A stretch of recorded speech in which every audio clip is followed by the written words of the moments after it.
ప్రకాశం జిల్లా కురిచేడు మండలం పొట్లపాడు గ్రామంలో శ్రీ గుత్తికొండ రామయోగి స్వామి తిరునాళ్ల సందర్భంగా సోమవారం 4 పళ్ళ విభాగంలో రాష్ట్ర స్థాయి ఎడ్ల పోటీలు నిర్వహించారు. మొత్తం 17 జతల ఎడ్లు ఈ పోటీలో పాల్గొన్నాయి.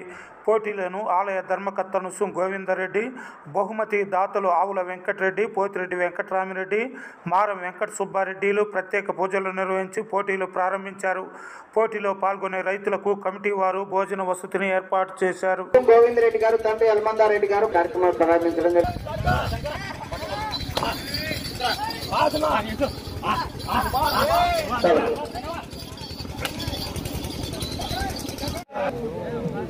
నాగేందరికి అది అయిపోయింది.